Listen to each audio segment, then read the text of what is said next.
ಶ್ರೀ ಗುರು ಸಿದ್ಧಾರೂಢಾಯ ನಮಃ. 35ನೇ ಅಧ್ಯಾಯ.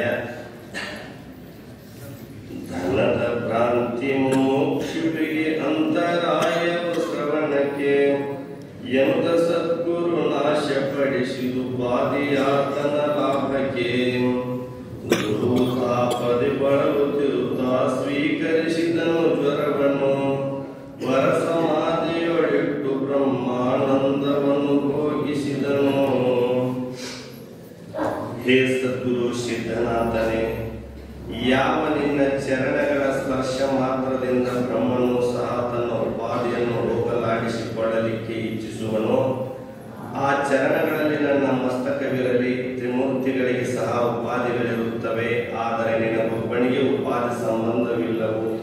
ನಿನ್ನನ್ನು ಭಜಿಸುವುದರಿಂದಲೇ ಎಲ್ಲ ಉಪಾಧಿಗಳು ನಿವಾರಣವಾಗಿ ಬ್ರಹ್ಮವು ಹೃದಯದಲ್ಲಿ ಪೂರಿತವಾಗುವುದು. ನೀನು ಕೃಪಾ ಮಾಡಿದ ಕೂಡಲೇ ದೇಹದೊಳಗಿರುತ್ತಾ ಜೀವನು ವಿದೇಹ ಭಾವವನ್ನು ಹೊಂದುವನು ಮತ್ತು ನಿನ್ನ ರೂಪಗಳೇ ಎಲ್ಲವೆಂದು ತಿಳಿದು ತನ್ನೊಳಗೆ ಇಡೀ ಬ್ರಹ್ಮಾಂಡವನ್ನು ನೋಡುತ್ತಾನೆ. ಎಲ್ಲಿಯವರೆಗೆ ನಿನ್ನ ಚರಣಗಳು ಹತ್ತಲಿಲ್ಲವೋ ಅಲ್ಲಿಯ ತನಕ ಸ್ತ್ರೀ ಪುತ್ರಾದಿಗಳೆಲ್ಲ ನನ್ನವು ನನ್ನವು ಎಂದು ಜೀವನನ್ನುತ್ತಾನೆ. ಸದ್ಭಾವದಿಂದ ನಿನ್ನ ಕುರಿತು ಶರಣು ಹೋದಾಕ್ಷಣವೇ ಮನಸ್ಸು ಬದಲಾಗುತ್ತದೆ. ಏನೇನೆಲ್ಲ ನನ್ನದು ಎಂದು ಹೇಳುತ್ತಿದ್ದನೋ ಅದೆಲ್ಲ ನಿನ್ನ ರೂಪಗಳಾಗುವು. ಅಹಂ ಮಮತೆಯ ಭಾರವನ್ನು ವಹಿಸದೇ ಇರುವವನಾಗಿ ನಿನ್ನ ಹೊರತು ಎರಡನೆಯದು ಏನೇನು ಸಹನವಾಗುವುದಿಲ್ಲ. ಸುಖದ ವಿಷಯಗಳೆಂಬುವು ಯಾವ್ಯಾವಿದ್ದವೋ ಅವುಗಳ ಮೇಲಿನ ರಾಗವೆಲ್ಲ ಹಾರಿ ಹೋಗುವುದು. ರಾಗದ ಅಭಾವದಿಂದ ಬ್ರಹ್ಮಮಯವಾದ ಸದ್ವಸ್ತು ಒಂದೇ ಉಳಿಯುತ್ತದೆ. ಈ ಪ್ರಕಾರ ಜ್ಞಾನದ ಅಭ್ಯಾಸವು ನಿನ್ನ ಕೃಪೆಯಿಂದ ಗಳಿಗೆ ಗಳಿಗೆ ನಡೆಯುತ್ತಿದ್ದು, ದೃಢ ಜ್ಞಾನವು ಪ್ರಾಪ್ತವಾದ ಕೂಡಲೇ ಈ ಮಾಯಾ ಪ್ರಪಂಚವು ಕ್ಷಣದಲ್ಲಿ ಮುಗಿದು ಹೋಗುವುದು. ಚರಿತ್ರಕಥೆಯನ್ನು ಶ್ರವಣ ಮಾಡುವುದರಿಂದ ಕರಣಗಳು ಪವಿತ್ರವಾಗುವು ಮತ್ತು ದೋಷ ಗುಣಗಳೆಲ್ಲ ಕರಗಿ ಹೋಗಿ ಮನಕ್ಕೆ ಹೋಗುವುದು. ಶ್ರೀ ಸಿದ್ಧಾರೂಢ ಸದ್ಗುರುನಾಥನು ಸಿದ್ಧಾಶ್ರಮದಲ್ಲಿ ಶೋಭಿಸುತ್ತಿರುವಾಗ ಮೈಸೂರು ಪ್ರಾಂತದಿಂದ ಒಬ್ಬ ಸದ್ಭಕ್ತನು ಅವರಿಗೆ ಶರಣು ಬಂದನು. ಸದ್ಗುರುಗಳು ಆತನ ಮುಖದ ಕಳೆಯನ್ನು ನೋಡಿ ಈತನು ಬೋಡೆ ಸ್ವಭಾವದ ಭಕ್ತನಿದ್ದಾನೆಂದು ತಿಳಿದು ಅವನಿಗೆ ಬೋಡೆ ಭಕ್ತನೆಂದು ಹೆಸರಿಟ್ಟರು. ಸದ್ಗುರುಗಳನ್ನು ಕುರಿತು ಆತನು ಪ್ರಾರ್ಥಿಸುತ್ತಾನೆ, ಹೇ ಸಿದ್ಧಾರೂಢನೇ, ನಿನ್ನ ಕೀರ್ತಿಯನ್ನು ಕೇಳಿ ನಾನು ನನಗೆ ಶರಣು ಬಂದಿರುತ್ತೇನೆ. ನೀನು ಕೃಪಾಳವಾದ ಸದ್ಗುರು ಇರುವಿ, ದೀನನಾದ ನನ್ನನ್ನು ತಾರಿಸು. ಸದ್ಗುರುಗಳು ಆತನ ಪ್ರಾರ್ಥನೆಯನ್ನು ಸ್ವೀಕರಿಸಿ, ಬೋಡೆ ಭಕ್ತನೇ, ನೀನು ವೇದಾಂತ ಶ್ರವಣಕ್ಕೆ ಬರುತ್ತಿರು, ಸೇವೆಯನ್ನು ಮಾಡುತ್ತಾ ಇದ್ದಿ ಎಂದರೆ ನಿಶ್ಚಯವಾಗಿ ನಿನಗೆ ಕಲ್ಯಾಣವಾಗುವುದು ಎಂದು ಹೇಳಿದರು. ಅನಂತರ ಬೋಡೆ ಭಕ್ತನು ಊರೊಳಗೆ ಒಂದು ಬಿಡಾರ ಮಾಡಿಕೊಂಡು ಇದ್ದು ನಿತ್ಯದಲ್ಲಿ ವಿಶುದ್ಧಾಶ್ರಮಕ್ಕೆ ಬಂದು ವೇದಾಂತ ಶ್ರವಣ ಮಾಡುತ್ತಿದ್ದನು. ಅವನ ಹತ್ತಿರ ಒಂದು ಹಣದ ಗಂಟು ಇದ್ದುದರಿಂದ ಅವನ ಮನಸ್ಸು ಬಹಳ ಚಂಚಲವಾಗುತ್ತಿತ್ತು. ವೇದಾಂತ ಶ್ರವಣಕ್ಕೆ ಕುಳಿತಿರುವಾಗ ಮನಸ್ಸು ಮನೆಯ ಕಡೆಗೆ ಹೋಗುವುದು. ಮನೆಯಲ್ಲಿ ಹಾಸಿಗೆ ಮೇಲೆ ಮಲಗಿಕೊಂಡಿರುವಾಗ ಕಳ್ಳರು ಕಣ್ಣ ಇಕ್ಕಿ ಒಳಗೆ ಬಂದು ದ್ರವ್ಯ ಎಲ್ಲ ಕದ್ದುಕೊಂಡು ಹೋದರೆ ಹೊಟ್ಟೆ ದೆಸೆಯಿಂದ ಏನು ಮಾಡೋಣ ಎಂದು ಚಿಂತೆ ಮಾಡುವನು. ಈ ಪ್ರಕಾರ ಚಿಂತೆಯಿಂದ ಆತನಿಗೆ ರಾತ್ರಿ ನಿದ್ದೆ ಬರುತ್ತಿರಲಿಲ್ಲ. ಮರುದಿನ ಮಠಕ್ಕೆ ಹೋಗಿ ಶ್ರವಣಕ್ಕೆ ಕುಳಿತಾಗ ನಿದ್ರೆ ಬಂದು ತೂಗುಡಿಸುತ್ತಿದ್ದನು ಅಥವಾ ಕಳ್ಳರ ಭಯದಿಂದ ಮನಸ್ಸು ಮನೆಯಲ್ಲಿದ್ದ ಹಣದ ಕಡೆಗೆ ಹೋಗುತ್ತಿತ್ತು. ಇಂತಹ ಸ್ಥಿತಿಯನ್ನು ಸದ್ಗುರುಗಳು ನೋಡಿ ಈತನಿಗೆ ಮನಸ್ಸಿನಲ್ಲಿ ಚಿಂತೆ ಬಹಳ ಇರುವುದು, ಈತನಲ್ಲಿ ಖಚಿತವಾಗಿ ಮುಮುಕ್ಷು ಲಕ್ಷಣಗಳಿರುವವು, ಆದರೆ ಧನವೊಂದೇ ಅಂತರಾಯವಿರುವುದು ಎಂದು ಚಿಂತಿಸುವವರಾದರು. ಒಂದಾನೊಂದು ರಾತ್ರಿ ಕಾಲದಲ್ಲಿ ಆ ಬೋಡೆ ಭಕ್ತನು ಚಿಂತೆಯಿಂದ ಬಹಳ ರಾತ್ರಿ ತನಕ ಎಚ್ಚರ ಇದ್ದು ತುಸು ರಾತ್ರಿ ಇರುವಾಗ ನಿದ್ರೆ ಹೋದನು. ಅದೇ ಸಮಯದಲ್ಲಿ ಕಳ್ಳರು ಮನೆಯ ಬಾಗಿಲೊಳಗೆ ಬಂದು ಬೋಡೆ ಭಕ್ತನಿಗೆ ಹಿಡಿದು ಒದರದಂತೆ ಅವನ ಬಾಯೊಳಗೆ ಅರಿವೆಯನ್ನು ತುಂಬಿ ಒಂದು ಕಂಬಕ್ಕೆ ಅವನನ್ನು ಬಿಗಿದು ಕಟ್ಟಿದರು. ಅನಂತರ ಅವನ ದ್ರವ್ಯವನ್ನೆಲ್ಲ ತೆಗೆದುಕೊಂಡರು. ಆ ಸಮಯದಲ್ಲಿ ಆತನಿಗೆ ಯಾರೂ ಸಹಾಯ ಮಾಡಲಿಲ್ಲ. ದ್ರವ್ಯಲೋಭವು ಆತನನ್ನು ಪೂರ್ಣವಾಗಿ ವ್ಯಾಪಿಸಿಕೊಂಡು ಮನಸ್ಸಿನಲ್ಲಿ ಸದ್ಗುರು ಸ್ಮರಣೆಯು ಹೊರಗೊಳ್ಳಲಿಲ್ಲ. ಕಳ್ಳರಾದರೂ ಅವನ ವಸ್ತ್ರಗಳನ್ನು ಸಹ ಕದ್ದುಕೊಂಡು ಅವನಿಗೆ ಒಂದು ಕೌಪೀನದ ಮೇಲೆ ಬಿಟ್ಟು ಹೊರಟು ಹೋದರು. ಕಳ್ಳರೆಲ್ಲ ಹೋದ ಬಳಿಕ ನೆರೆಯವರು ಬಂದು ನೋಡುವಾಗ ಕೌಪೀನಧಾರಿಯಾಗಿ ಸ್ತಂಭಕ್ಕೆ ಕಟ್ಟಲ್ಪಟ್ಟ ಬೋಡೆ ಭಕ್ತನನ್ನು ಕಂಡರು. ಅವನ ಮೇಲೆ ಬಹಳ ಭಯ ಹುಟ್ಟಿ ಅವರು ಆತನನ್ನು ಬಿಚ್ಚಿಬಿಟ್ಟರು. ಆತನು ನೆಟ್ಟಗೆ ಸಿದ್ಧಾರೂಢ ಸದ್ಗುರುಗಳ ಕಡೆಗೆ ಬಂದು ಅವರ ಪಾದಕ್ಕೆ ಬಿದ್ದು ವರ್ತಮಾನವನ್ನು ಹೇಳಿ ಅಳಲಾರಂಭಿಸಿದನು. ಅದಕ್ಕೆ ಸದ್ಗುರುಗಳನ್ನುತ್ತಾರೆ, ದುಃಖವನ್ನು ಯಾವಾಗಲೂ ಕಲ್ಯಾಣಕ್ಕೋಸ್ಕರವಾಗಿ ಈಶ್ವರನು ಕೊಡುತ್ತಾನೆ. ಲೋಕದಲ್ಲಿ ಕ್ಷೇತ್ರಗಳು ನಿತ್ಯದಲ್ಲಿಯೂ ಜನರೊಳಗಿಂದ ಧನವನ್ನು ಕದ್ದುಕೊಳ್ಳುತ್ತವೆ. ಜೀವನಿಗೆ ಅಂತ ಧನಕ್ಕಿಂತ ಹೆಚ್ಚಿನ ಧನವೇ ಇಲ್ಲ. ಅದು ನಾಶವಾದರೂ ಯಾರು ಗಾಬರಿಯಾಗುವುದಿಲ್ಲ. ಹೀಗಿರುವಾಗ ಇಂಥ ಕ್ಷಣಿಕವಾದ ಧನದಶೆಯಿಂದ ನೀನು ಚಿಂತೆ ಮಾಡುವುದು ಯೋಗ್ಯವಲ್ಲ. ಮುಂದೆ ನನಗೆ ಅದ್ಭುತವಾದ ಧನ ಸಿಕ್ಕೀತು ಮತ್ತು ಆ ಧನವು ನಿನ್ನ ಹತ್ತಿರ ಶಾಶ್ವತವಾಗಿ ಉಳಿಯುವುದು. ಈ ಪ್ರಕಾರ ಸದ್ಗುರುನಾಥನು ಅಂದು ಆತನಿಗೆ ತನ್ನ ಮೇಲಿನ ಧೋತ್ತರವನ್ನು ತೆಗೆದುಕೊಟ್ಟನು. ಆಗ ಬೋಡೆ ಭಕ್ತನು, ನಾನು ಎಲ್ಲಿಗೆ ಹೋಗಲಿ, ನಿನ್ನ ಚರಣಗಳಲ್ಲಿಯೇ ಇರುವೆನು. ಭಿಕ್ಷೆಯಿಂದ ಉದರವನ್ನು ತೃಪ್ತಿಪಡಿಸಿ ಚಿತ್ತವನ್ನು ನಿನ್ನ ಪಾದದಲ್ಲಿಯೇ ಇಡುವೆನು ಎಂದು ಅಂದದ್ದು ಕೇಳಿ ಸದ್ಗುರುಗಳು ಆನಂದದಿಂದ ಆತನನ್ನು ಆಲಿಂಗಿಸಿ, ಬೋಡೆ ಭಕ್ತ ಎಂಬ ನಾನು ನಿನಗೆ ಈಗ ಒಪ್ಪುವುದು, ನೀನು ಸುಖದಿಂದ ಮಠದೊಳಗೆ ಇರು ಎಂದು ಹೇಳಿದರು. ಕಳ್ಳರು ಆತನ ದ್ರವ್ಯಹರಣ ಮಾಡಿಕೊಂಡು ಹೋದಂದಿನಿಂದ ಅವನ ಚಿಂತೆಯೆಲ್ಲ ಹೋಗಿಬಿಟ್ಟಿತು. ರಾತ್ರಿಯಲ್ಲಿ ಸುಖದಿಂದ ನಿದ್ರೆ ಮಾಡ ಹತ್ತಿದ್ದು, ಶ್ರವಣ ಕಾಲದಲ್ಲಿ ನಿದ್ರೆ ಬರುತ್ತಿದ್ದಿಲ್ಲ. ವೇದಾಂತ ಶ್ರವಣದಲ್ಲಿ ಚಿತ್ತ ಏಕಾಗ್ರತೆ ಹೊಂದಿ ಎಲ್ಲಾ ವಿಷಯ ವಾಸನೆಗಳು ನಾಶವಾದವು ಮತ್ತು ಹೃದಯದಲ್ಲಿ ವೈರಾಗ್ಯ ಉತ್ಪನ್ನವಾಯಿತು. ಅನ್ಯ ವಿಷಯಗಳಿಂದ ಮನಸ್ಸು ಆಕರ್ಷಿಸಲ್ಪಡದೆ ಚಿತ್ತವು ಸದ್ಗುರು ಸೇವೆಯಲ್ಲಿಯೇ ರಮಿಸುವಂತದ್ದಾಯಿತು. ಒಂದಾನೊಂದು ಸಮಯದಲ್ಲಿ ಸದ್ಗುರುಗಳಿಗೆ ಚಳಿ ಜ್ವರ ಬಂದು ಬಹಳ ನರಳುತ್ತಿದ್ದರು. ಆಗ ಶಿವರಾತ್ರಿಯ ಮಹೋತ್ಸವ ಕಾಲವು ಸಮೀಪ ಬಂತು. ಭಕ್ತರೆಲ್ಲ ಅತ್ಯಂತ ಚಿಂತಾಕ್ರಾಂತರಾಗಿದ್ದು ಸದ್ಗುರುಗಳಿಗೆ ತಿಳಿದು ಉತ್ಸವ ದಶೆಯಿಂದ ಬಂದಂತಹ ಸಮಸ್ತ ಜನರು ನಿರಾಶೆಯಾಗಿ ಹೋಗುವರೆಂದು ಚಿಂತಿಸುವಂತವರಾದರು. ಆಗ ಸಿದ್ಧರು ಏನು ಮಾಡಿದರೆಂದರೆ ತನ್ನ ಅತ್ಯಂತ ಸಮೀಪದ ಭಕ್ತ ಜನರನ್ನು ಕರೆದು, ಪ್ರತಿಯೊಬ್ಬನಿಗೆ ಚಳಿ ಜ್ವರ ತೆಗೆದುಕೊಳ್ಳುವೆಯಾ ಎಂದು ಕೇಳುತ್ತಿದ್ದರು.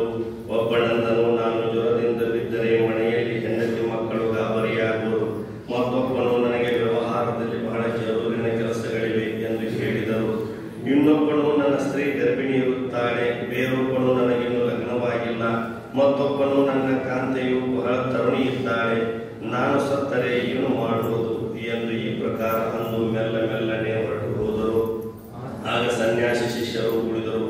ಅವರಿಗೆ ಸ್ವಾಮಿಯವರು ಕೇಳಿದಾಗ, ಒಬ್ಬನು ನನಗೆ ಕರೆದುಕೊಂಡು ಹೋಗಲಿಕ್ಕೆ ಭಕ್ತರು ಬಂದಿರುವರು, ಮತ್ತೊಬ್ಬನು ನನ್ನ ಶಾಸ್ತ್ರಾಭ್ಯಾಸವು ಪೂರ್ಣವಾಗಲಿಲ್ಲ, ಇನ್ನೂ ಶೇಷ ಉಳಿದಿರುವುದು, ಇನ್ನೊಬ್ಬನು ನಾನು ನಾಳಿನ ದಿವಸ ಕ್ಷೇತ್ರ ಯಾತ್ರೆಗೆ ಹೋಗುವಂಡಿದ್ದೇನೆ ಎಂದು ನಾನಾ ಪ್ರಕಾರದ ನೆವಗಳ ಹೇಳಿ ಎಲ್ಲರೂ ತಪ್ಪಿಸಿಕೊಳ್ಳುವಂತವರಾದರು. ಆಗ ಸಿದ್ಧರು ಬೋಡೆ ಭಕ್ತನಿಗೆ, ನೀವು ಈ ಚಳಿ ಜ್ವರವನ್ನು ತೆಗೆದುಕೊಳ್ಳುವೇನು ಎಂದು ಕೇಳಿದರು. ಅದಕ್ಕೆ ಬೋಡೆ ಭಕ್ತನು, ಮಹಾಪ್ರಸಾದವಾದ ಈ ಚಳಿ ಜ್ವರವನ್ನು ಅವಶ್ಯವಾಗಿ ನನಗೆ ಕೊಡಬೇಕು. ಆದರೆ ನಾನು ಸತ್ತರೆ ನಿನ್ನ ಮೇಲೆ ನಿಮಿತ್ತ ಬರಬಾರದು. ಈ ಪ್ರಕಾರ ಮಾಡು. ನಿನ್ನ ಸನ್ನಿಧಿಯಲ್ಲಿ ನಾನು ಸತ್ತದ್ದಾದರೆ ನಾನು ಧನ್ಯನಾದೇನೆಂದು ತಿಳಿಯುವೆನು. ನಿನ್ನ ಸೇವೆ ಮಾಡುವುದರಿಂದ ಇನ್ನೂ ನನಗೆ ತೃಪ್ತಿಯಾಗಲಿಲ್ಲ. ಆದ್ದರಿಂದ ಈ ಜ್ವರಾನುಭೋಗ ರೂಪ ಸೇವೆಯನ್ನು ನನಗೆ ದಯಪಾಲಿಸಬೇಕು ಎಂದು ಪ್ರಾರ್ಥಿಸಿದನು. ಈ ಪ್ರಕಾರ ಬೋಡೆ ಭಕ್ತನ ವಚನವನ್ನು ಕೇಳಿ ಸದ್ಗುರುಗಳು ಅತ್ಯಂತ ಸಂತೋಷಪಟ್ಟು, ಹಾಗಾದರೆ ಜ್ವರವನ್ನು ತೆಗೆದುಕೋ ಎಂದು ಅವನನ್ನು ತಮ್ಮ ಹಸ್ತದಿಂದ ಸ್ಪರ್ಶಿಸಿ ಜ್ವರವನ್ನು ಕೊಟ್ಟರು. ಕೂಡಲೇ ಬೋಡೆ ಭಕ್ತನಿಗೆ ಜ್ವರ ಬಂತು ಮತ್ತು ಸದ್ಗುರುಗಳು ನಿರೋಗಿಗಳಾಗಿ ಎದ್ದು ಕುಳಿತರು. ಆಗ ಎಲ್ಲಾ ಭಕ್ತರಿಗೂ ಆನಂದವಾಯಿತು ಮತ್ತು ಉತ್ಸವವು ಎಲ್ಲಾ ಸಂಘವಾಗಿ ನಡೆಯಿತು.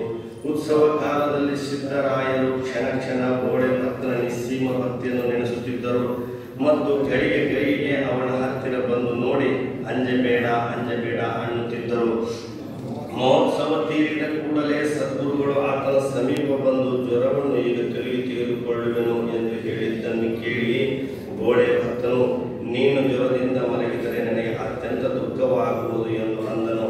ಅದಕ್ಕೆ ಸಿದ್ಧರು, ನೀನು ಜ್ವರದಿಂದ ಮಲಗಿದರೆ ನನಗೆ ಅತ್ಯಂತ ದುಃಖವಾಗುವುದಲ್ಲ ಎಂದು ಹೇಳಿದ್ದಕ್ಕೆ ಆತನು, ಈ ಜ್ವರವು ನನಗೆ ಬೇಕಾಗಿದೆ, ನಾನು ಇದನ್ನು ಎರಡನೆಯವರಿಗೆ ಕೊಡಬಲ್ಲೆ.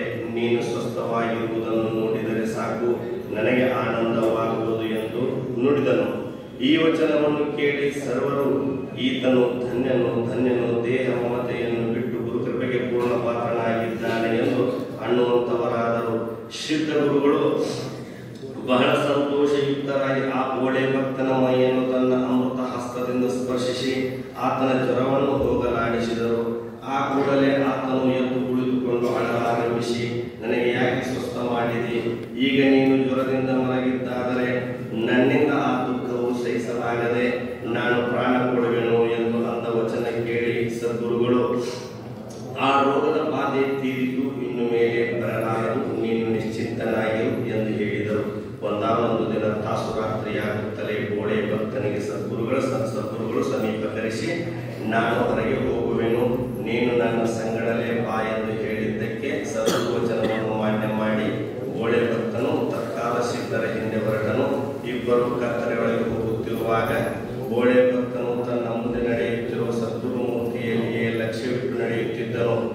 ಅಕಸ್ಮಾತ್ತಾಗಿ ಆ ಗುರುಮೂರ್ತಿಯು ಮುಂದೆ ಇರುವ ಬಾವಿಯೊಳಗೆ ಬೀಳುವುದನ್ನು ಕಂಡನು.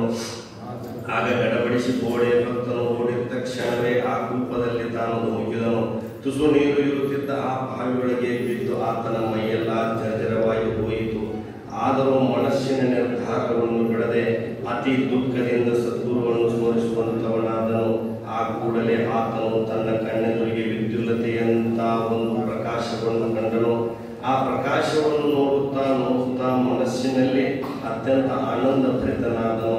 ಆಗ ಪ್ರಕಾಶದ ಮಧ್ಯದಲ್ಲಿ ಸದ್ಗುರು ರೂಪವನ್ನು ಕಂಡು ತತ್ಕಾಲವೇ ಎದ್ದನು ಮತ್ತು ಹಾರಿ ಆ ರೂಪವನ್ನು 2 ಕೈಗಳಿಂದ ತೆಕ್ಕಿ ಹಾಕಿ ಅತಿ ಪ್ರೇಮದಿಂದ ಆಲಿಂಗಿಸುತ್ತಿರುವಾಗ ಅದರೊಳಗೆ ಐಕ್ಯತ್ವವನ್ನು ಹೊಂದಿ ಅಖಂಡಾನಂದ ಸಾಗರದಲ್ಲಿ ಮುಳುಗಿರುವುದನು.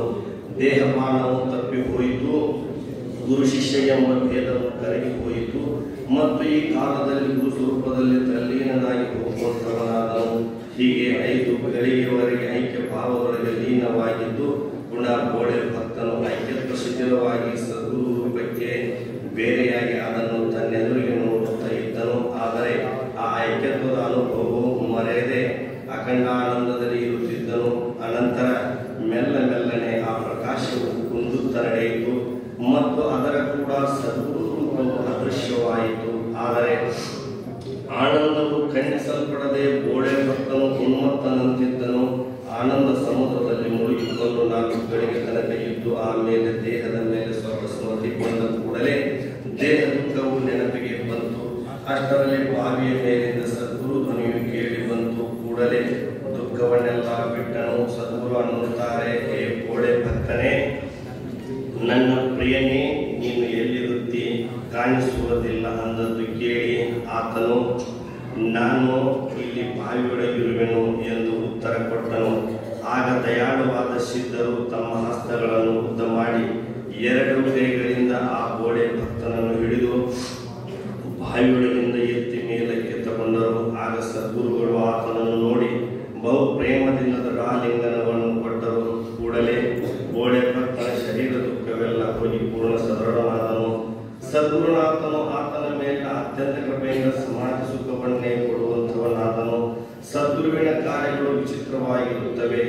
ಏನೇನು ಅರಿಯದ ಆ ಬೋಡೆ ಭಕ್ತನಿಗೆ ಆತ್ಮಜ್ಞಾನವನ್ನು ಪ್ರಾಪ್ತ ಮಾಡಿಕೊಟ್ಟನು. ವೇದಶಾಸ್ತ್ರಾದಿಗಳನ್ನೇನು ಪಠಿಸದೇ ಇದ್ದರೂ ಆ ಬೋಡೆ ಭಕ್ತನು ಚಿತ್ತದಲ್ಲಿ ಶುದ್ಧ ಭಾವವನ್ನು ಧರಿಸಿ ದೇಹ ಬುದ್ಧಿಯನ್ನು ಬಿಟ್ಟು ಸದ್ಗುರು ಸೇವಾ ಮಾಡಿದ ಮಾತ್ರದಿಂದ ಪ್ರತ್ಯಕ್ಷ ಬ್ರಹ್ಮರೂಪನಾಗಿ ಹೋದನು.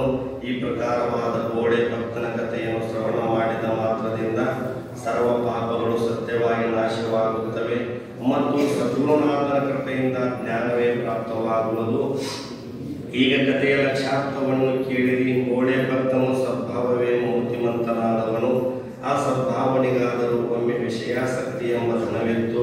ಅದನ್ನು ಉಪರತಿ ಎಂಬ ಕಳ್ಳನ್ನು ಕದ್ದುಕೊಂಡು ಹೋದನು. ಆಗ ವೈರಾಗ್ಯಾಗ್ನಿ ಜ್ವಾಲೆಗಳು ಎದ್ದು ದೇಹಾಭಿಮಾನವೆಂಬ ತೃಣವನ್ನು ಸುಟ್ಟು ಬಿಟ್ಟಿದ್ದರಿಂದ ಸದ್ಭಾವನು ದೇಹಕ್ಕೆ ಉದಾಸೀನನಾಗಿ ಜ್ವರವನ್ನು ಪ್ರೇಮದಿಂದ ತೆಗೆದುಕೊಂಡನು.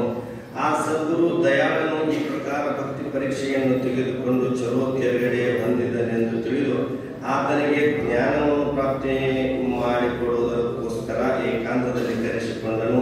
ಸಮಾಧಿ ಎಂಬ ಬಾವಿಯೊಳಗೆ ಸದ್ಗುರು ಬಿದ್ದದ್ದನ್ನು ನೋಡಿ ಬೋಡೆ ಭಕ್ತನು ತಾನು ದೇಹ ಬುದ್ಧಿಯನ್ನು ಬಿಟ್ಟು ಅದರೊಳಗೆ ಹಾರಿದನು. ಅದರಿಂದ ಇಂದ್ರಿಯಗಳೆಲ್ಲ ವಿಕಲವಾದವು. ಅಲ್ಲಿ ಸ್ವರೂಪ ಪ್ರಕಾಶವನ್ನು ನೋಡಿದನು. ಈ ಪ್ರಕಾಶ ಮಧ್ಯದಲ್ಲಿ ಸುಂದರವಾದ ಸದ್ಗುರು ರೂಪವನ್ನು ನೋಡಿ ಬೋಡೆ ಭಕ್ತನು ಆ ರೂಪದೊಳಗೆ ಏಕರಸನಾಗಿ ಸಮಾಧಿ ಸುಖವನ್ನು ಅನುಭವಿಸುವಂತವನಾದನು. ಸದ್ಗುರು ಪುನರುತ್ಥಾನ ಮಾಡಿದರೂ ಬೋಡೆ ಭಕ್ತನಿಗೆ ಆನಂದಾನುಭವ ಉಳಿದು ನಿತ್ಯದಲ್ಲಿಯೂ ಸಮಾಧಿಯನ್ನು ಪುನಃ ಭೋಗಿಸುತ್ತಾ ಬ್ರಹ್ಮಜ್ಞಾನಿಯಾಗಿ ಹೋದನು. ದೇಹ ಮಮತ ಒಂದು ಬಿಟ್ಟಿರುವುದರಿಂದ ಸದ್ಗುರು ರೂಪದಲ್ಲಿ ಐಕ್ಯತ್ವವನ್ನು ಹೊಂದುವನು. ಇದರ ಹೊರತು ಮುಕ್ತಿ ಎಂಬುದು ಬೇರೆ ಇಲ್ಲ. ಮೋಕ್ಷವು ತತ್ಕಾಲ ಪ್ರಾಪ್ತವಾಗಬೇಕಾದರೆ ದೇಹಾಭಿಮಾನವನ್ನು ಬಿಡಬೇಕು ಎಂಬ ಶ್ರೀ ತುಕಾರಾಮರ ಉದ್ಗಾರವು ಇಲ್ಲೇ ದೃಷ್ಟಾಂತಕ್ಕೆ ಬರುವಂತದ್ದಾಯಿತು. ಪ್ರತ್ಯಕ್ಷ ಶ್ರೀ ಸದ್ಗುರುನಾಥನ ರೂಪದಿಂದಲೇ ಇಲ್ಲಿ ಸರ್ವ ವೇದಾರ್ಥವು ಮೂರ್ತಿಮಂತವಾಗಿರುವುದು. ಆತನನ್ನು ಸತ್ಯವಾಗಿ ವರ್ಣಿಸಲಿಕ್ಕೆ ನನ್ನ ಮತಿಯು ಸಾಕಾಗುವುದಿಲ್ಲ. ಆದರೂ ಆತನು ಗ್ರಂಥವನ್ನು ಬರೆಸುತ್ತಾ ಇದ್ದಾನೆ. ಮುಂದಿನ ಅಧ್ಯಾಯದೊಳಗಿನ ಸುರಸವಾದ ಕಥೆಯನ್ನು ಪ್ರೇಮದಿಂದ ಶ್ರವಣ ಮಾಡಿದ್ದಾದರೆ ಸರ್ವ ದೋಷಗಳು ಓಡಿ ಹೋಗುವವು ಮತ್ತು ದೇಹ ಬುದ್ಧಿಯು ನಿಶೇಷವಾಗಿ ಹೋಗಿ ಅವರು ಗುರುಕೃಪೆಗೆ ಪಾತ್ರರಾಗುತ್ತಾರೆ ಎಂಬಲ್ಲಿಗೆ ಶ್ರೀ ಸಿದ್ಧಾರೂಢ ಕಥಾಮೃತದವರು ಶ್ರವಣ ಮಾತ್ರದಿಂದ ಸರ್ವ ಪಾಪಗಳನ್ನು ಭಸ್ಮ ಮಾಡುವಂಥ ಅತಿ ಮನೋಹರವಾದ ಈ 35ನೇ ಅಧ್ಯಾಯವನ್ನು ಶಿವದಾಸನು ಶ್ರೀ ಸಿದ್ಧಾರೂಢ ಸದ್ಗುರುಗಳ ಚರಣಾರವಿಂದಗಳಲ್ಲಿ ಅರ್ಪಿಸುವನು.